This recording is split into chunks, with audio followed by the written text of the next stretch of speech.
ভারতের সীমান্ত ঘেঁষে লালমনিরহাটে নির্মাণ করা হচ্ছে বিমান ঘাঁটি, যা কিনা ভারতের শিলিগুড়ি করিডোর থেকে মাত্র 12 কিলোমিটার দূরে। তাও আবার বাংলাদেশ বিমান বাহিনীর জন্য নির্মিত এই বিমান ঘাঁটি হতে যাচ্ছে এশিয়ার দ্বিতীয় বৃহত্তম ঘাঁটি।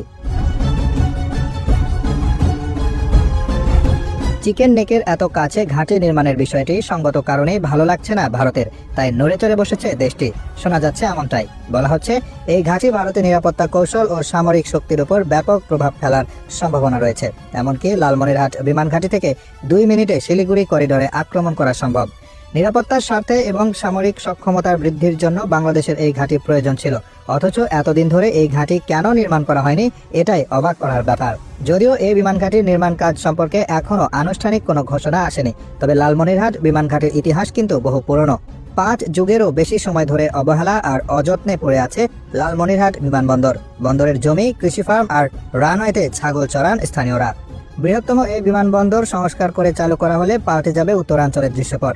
কবে বিমানবন্দর চালু হবে এই আশায় যুগ যুগ ধরে অপেক্ষায় আছেন কয়েক জেলার মানুষ। 1931 সালে ব্রিটিশ সরকার নেপাল, ভুটান ও ভারতের অন্তত 13টি অঙ্গরাজ্যের যাতায়াত সুবিধার্থে লালমনিরহাটের সদর উপজেলার মহেন্দ্রনগর ও হারাটি এলাকায় 1166 একর জমি অধিগ্রহণ করে বিমান ঘাঁটি নির্মাণ শুরু করে।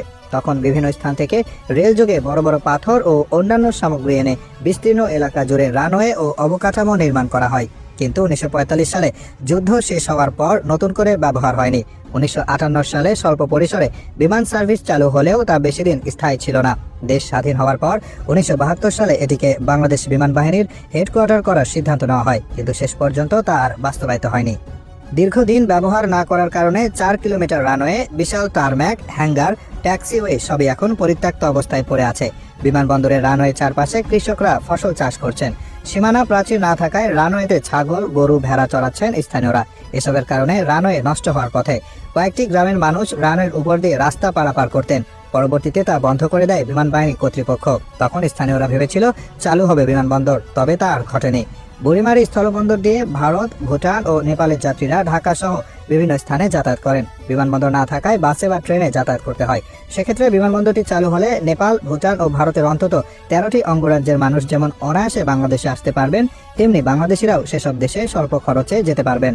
এছাড়া লালমনিরহাটের বুড়িমারি স্থলবন্দর, কুড়িগ্রামের সোনাহাট স্থলবন্দর আরও গুরুত্বপূর্ণ হয়ে উঠবে। কুড়িগ্রামে ভুট্টার আবাদ ছাড়াও নানা শাকসবজির চাষ হচ্ছে। এসব পণ্য বিদেশে রপ্তানি করা সম্ভব। এছাড়া বাইরের যারা বড় ব্যবসায়ী আছেন তারা এই জেলায় কারখানা করার বিষয়ে খুবই আন্তরিক, কিন্তু যোগাযোগ ব্যবস্থা ভালো না থাকায় এই জেলায় কোনো কলকারখানা গড়ে উঠছে না। বিমানবন্দরটি চালু হলে দেশ বিদেশের পর্যটন ব্যবসায়ী ও শিল্পোদ্যোক্তারা লালমনিরহাটে বিনিয়োগ করতে পারবেন।